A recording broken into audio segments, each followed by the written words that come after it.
मैं आपको सिर्फ एक कहानी बताना चाहता हूं। कहानी कैबिनेट के रिशफल की और उसका कृषि पर क्या असर पड़ा है। जिस दिन कैबिनेट का रिशफल हुआ, मंत्रिमंडल का विस्तार हुआ पिछले हफ्ते, उस दिन मैंने एक ट्वीट देखा। ट्वीट किया था हमारे गुजरात के एमएलए और हमारे दोस्त जिग्नेश मेवानी ने।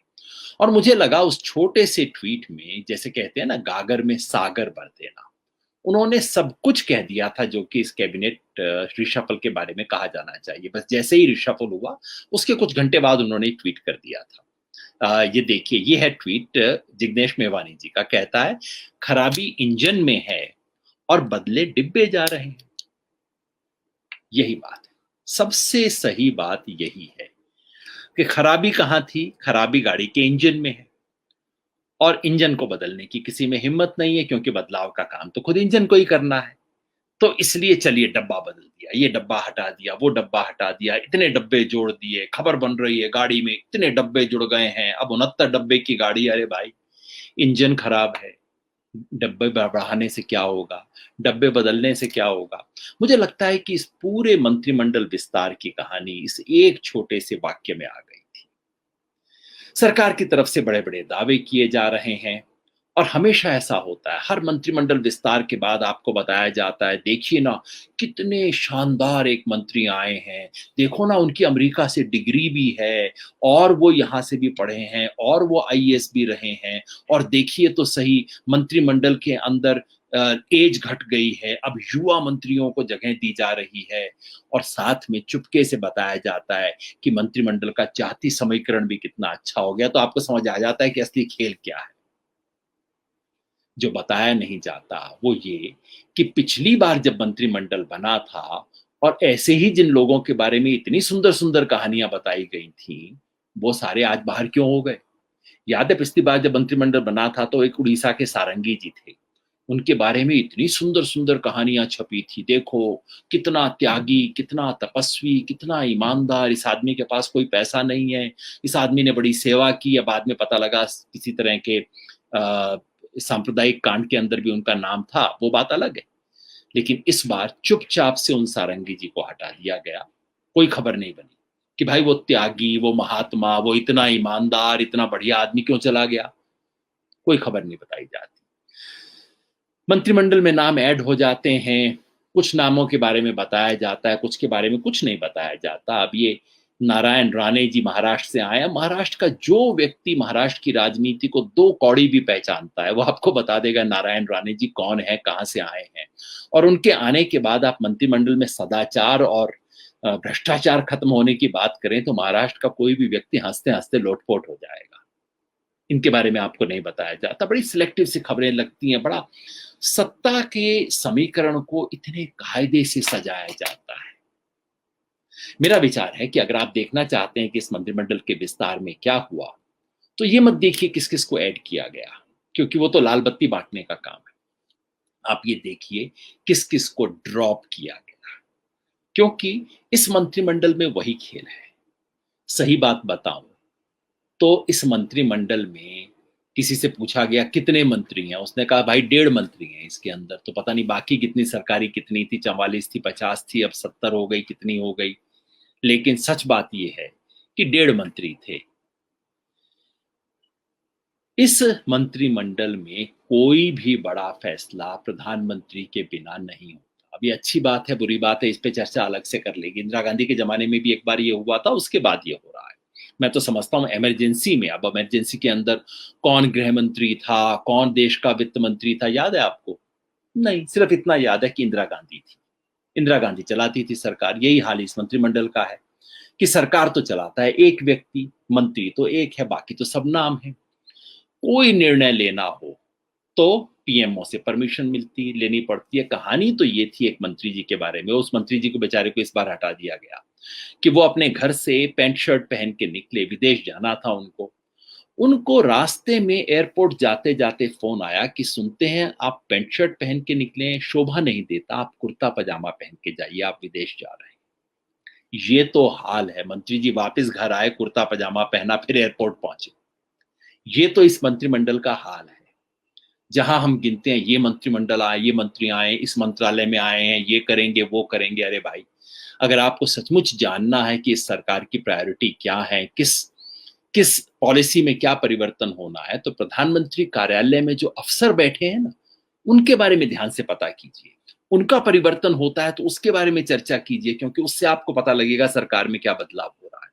मंत्रियों को देख के गिन के क्या फायदा है, बेचारे क्या करते हैं, इनको तो लाल बत्ती दे दी गई है और लाल बत्ती दे के सिग्नल दे दिया गया, देखो चुपचाप से वहां पहुंचना है, ऊपर से हुक्म आएगा, ठीक वक्त से हुक्म को बजाना है। और हाँ, पब्लिसिटी का ठीक ठाक ध्यान रखना, देखो भाई ये तुम्हारी जिम्मेवारी है, पब्लिसिटी में गड़बड़ हो गई तो फिर तुम मारे जाओगे। और ये जो सारे मारे गए ना, सब पब्लिसिटी के चक्कर में मारे गए हैं। हकीकत ये है कि ये काम तो सारा सेक्रेटरी कर लेता। मोदी जी गुजरात में भी जब मुख्यमंत्री थे तब भी आईएएस अफसरों से सरकार चलवाया करते थे, और अब भी आईएएस अफसर सरकार चला रहे हैं। मंत्री केवल इसलिए हैं कि एक चेहरा होना चाहिए, मंत्री प्रेस कॉन्फ्रेंस करने के लिए हैं, मंत्री बीच बीच में ये भ्रम फैलाने के लिए है कि हाँ कुछ काम किया जा रहा है, और प्रचार करने के लिए, प्रोपेगेंडा करने के लिए ये काम मंत्रियों का है। बाकी बेचारे मंत्री कुछ करते नहीं। अब आप मेरी बात से सहमत नहीं हो तो आप पूछेंगे नहीं नहीं, ये बताया जा रहा है कि मंत्रिमंडल एफिशिएंसी के लिए आया है, आप देखिए तो इनएफिशिएंट लोगों को निकाल दिया, जहां जहां गड़बड़ थी उसे निकाल दिया।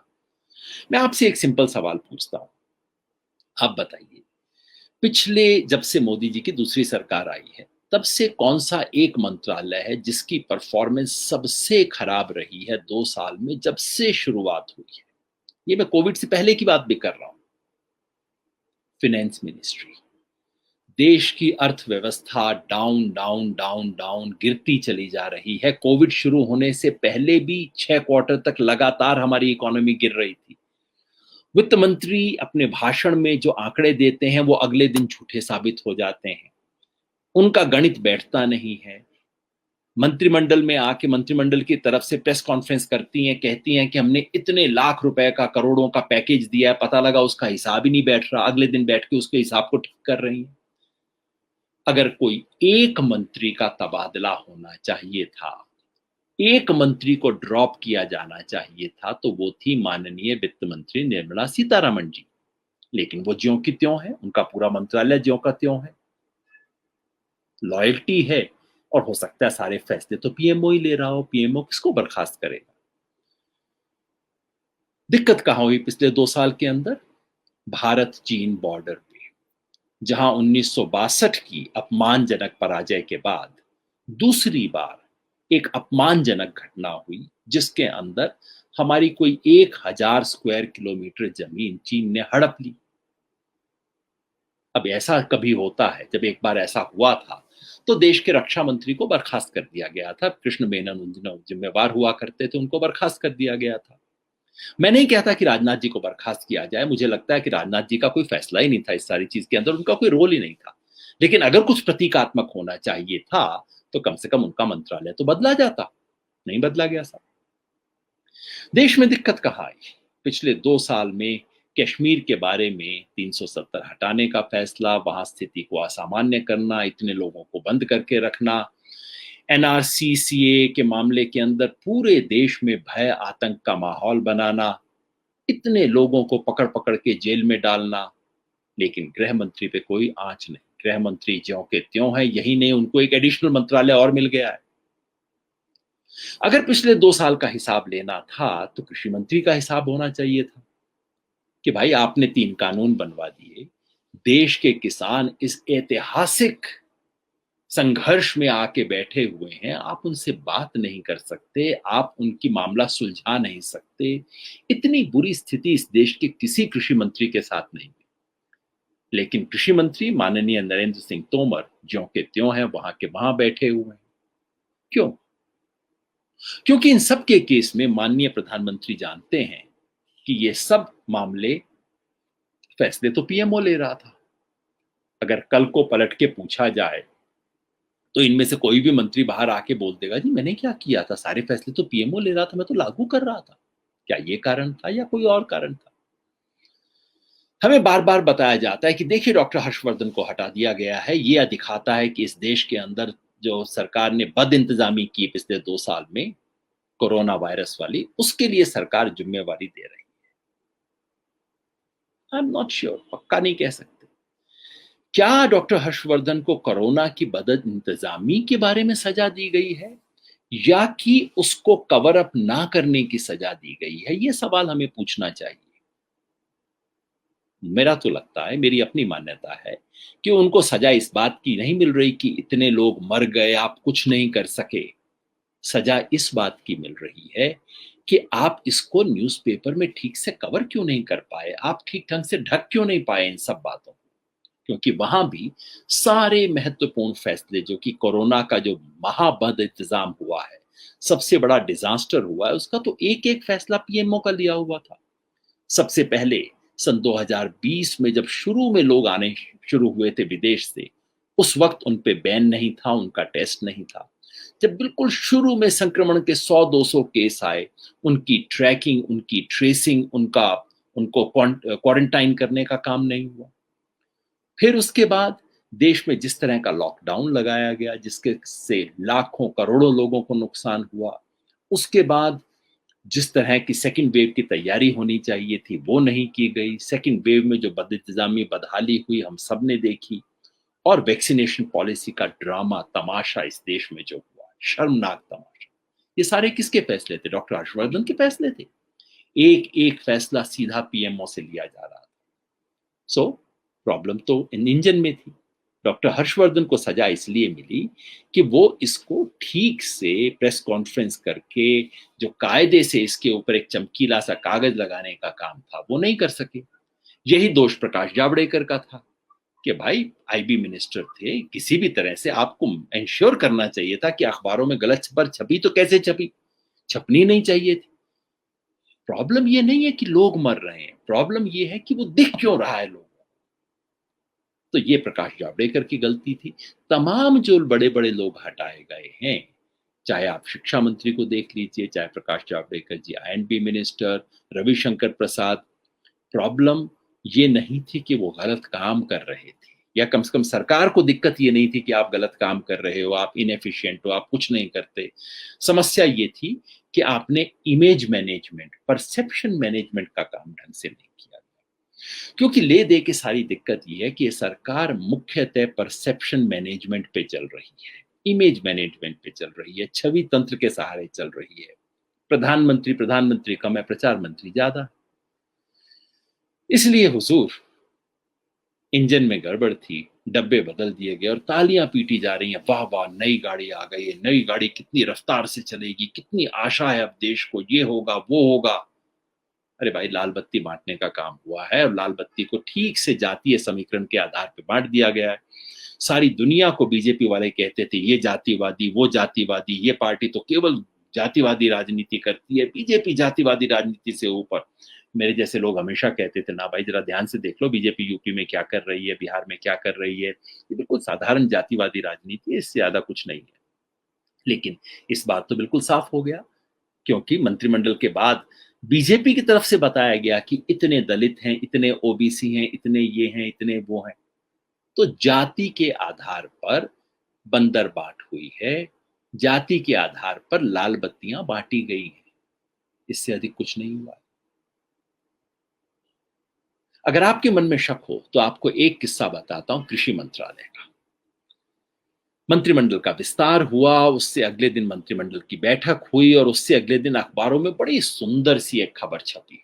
खबर छपी ये कि सरकार ने, खबर ये छपी कि 1 लाख करोड़ रुपए अब एपीएमसी यानी कि कृषि मंडियों को मिल सकेगा, मिलेगा। कुछ अखबारों ने तो कह दिया 1 लाख करोड़ रुपया कृषि मंडियों को मिलेगा। नए मंत्रिमंडल का पहला फैसला, एकदम तालियों की गड़गड़ाहट, और आपको लगता है वाह भाई वाह, क्या काम कर दिया। मंत्री जी आके बाहर खूबसूरती से मुस्कुराते हैं और आपको भी लगता है देखो यार, नए मंत्रिमंडल ने कुछ तो फैसला लिया। अब आपको बताऊं इसकी सच्चाई क्या है। ये कोई नया फैसला नहीं है। नंबर दो, 1 लाख करोड़ का कोई फंड है ही नहीं। नंबर तीन, वो फंड दरअसल किसानों के लिए बना ही नहीं है, एपीएमसी के लिए नहीं है वो फंड। नंबर चार, इस सब में कुछ आज तक हुआ ही नहीं है और आगे भी नहीं होगा। सुनने में बात अटपटी लगेगी, सो मैं एक एक करके बता देता हूं। एक्चुअली घोषणा क्या थी? घोषणा ये थी कि सरकार ने कोई 1 लाख करोड़ रुपए का एग्रीकल्चर इन्वेस्टमेंट फंड सेटअप किया है और उस फंड में अब एपीएमसीज को भी, यानी कि जो कृषि मंडी जो होती है, एग्रीकल्चर प्राइस मार्केटिंग कमेटी, जो एपीएमसी जिसे हम सरकारी मंडी बोलते हैं, कृषि अनाज मंडी बोलते हैं, उस मंडी को अब इस 1 लाख करोड़ रुपए के फंड में से पैसा लेने का अधिकार दे दिया गया है। हमने चेक किया कि अच्छा, ये बात बिल्कुल नई है। पता लगा नहीं, एग्जैक्टली यही घोषणा निर्मला सीतारमण जी ने अपने बजट में 2021 में फरवरी के महीने में की हुई है। फिर आप कहेंगे चलिए पुरानी घोषणा को रिपीट कर दिया, लेकिन बात तो बहुत अच्छी है ना, 1 लाख करोड़ रुपए एग्रीकल्चर प्राइस कमेटियों को बिला करेगा। फिर हमने और छानबीन की कि भाई ये फंड है क्या। पता लगा कि 1 लाख करोड़ रुपए का कोई फंड है ही नहीं, सरकार की अपनी जेब का फंड नहीं है। सरकार सिर्फ ये कह रही है कि 1 लाख करोड़ रुपए का लोन मिला करेगा। सरकार की जितनी भी घोषणाएं हैं ना पिछले कुछ दिनों से, ये सब लोन मिले की घोषणाएं। 1 लाख करोड़ रुपए का लोन का फंड सेटअप किया जाएगा, जिससे कि बैंक एग्रीकल्चर के पर्पस के लिए लोन दिया करेंगे। आप कहेंगे चलिए फरवरी में घोषणा की थी, लेकिन घोषणा तो अच्छी है, चलो पैसा नहीं दिया, चलिए लोन तो दिया है। अब इसमें और पेच है कि घोषणा कब हुई थी। ये घोषणा कि एग्रीकल्चर इन्वेस्टमेंट फंड सेटअप किया जाएगा, ये निर्मला सीतारमण जी ने 15 मई 2020 को की थी, 21 को नहीं, 2020 को ये घोषणा कर चुकी थी। उसमें एपीएमसी को रूल में छूट देने की घोषणा 21 में की गई थी, तो 2020 में ये फंड सेटअप किया गया था। फिर मैंने देखा कि 2020 15 मई को क्या हुआ था। 15 मई 2020 वो दिन है जब सरकार ने किसानों के खिलाफ 3 काले कानून लाने की घोषणा की थी। ये घोषणा उसी दिन की गई थी। दोनों में कोई संबंध है? हमने थोड़ा इसकी और जांच की तो पता लगा कि इस पूरे फंड को मुख्यतः ना तो किसानों के लिए है, ना ही मंडियों के लिए है। ये एग्रीकल्चर एग्रीगेटर्स के लिए है। ये उन लोगों के लिए है जो कृषि के गोदाम बनाएंगे, जो वेयर हाउस बनाएंगे। ये उन लोगों के लिए फंड है। और सबसे बड़े एग्रीगेटर कौन है? सबसे बड़े गोदाम बनाने वाले कौन है? अडानी। तो सरकार अडानी को बैंकों से लोन दिलवाने के लिए एक फंड की घोषणा करती है और उसको ऐसे बाजा बजाया जाता है कि किसानों को कुछ मिल गया, बधाई हो बधाई हो। आज तक कितने उसमें फंड आए हैं? लोन मिले हैं, सरकार फंड नहीं। सरकार का काम सिर्फ इतना है कि सरकार उस लोन के ऊपर ब्याज के अंदर एक छोटा सा अपना हिस्सा देगी। सरकार ने बजट में कितने पैसे रखे हैं? 900 करोड़ रुपया। सिर्फ 1 लाख करोड़ रुपए का प्रचार। और वास्तव में सरकार की जेब से कितना जाएगा, गया नहीं है, जाएगा, सरकार का ऐसा मानना है, सिर्फ 900 करोड़ रुपया।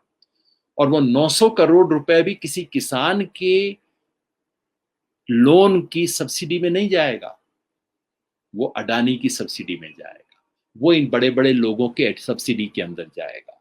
उसमें एपीएमसी को भी देने का अधिकार दिया गया है।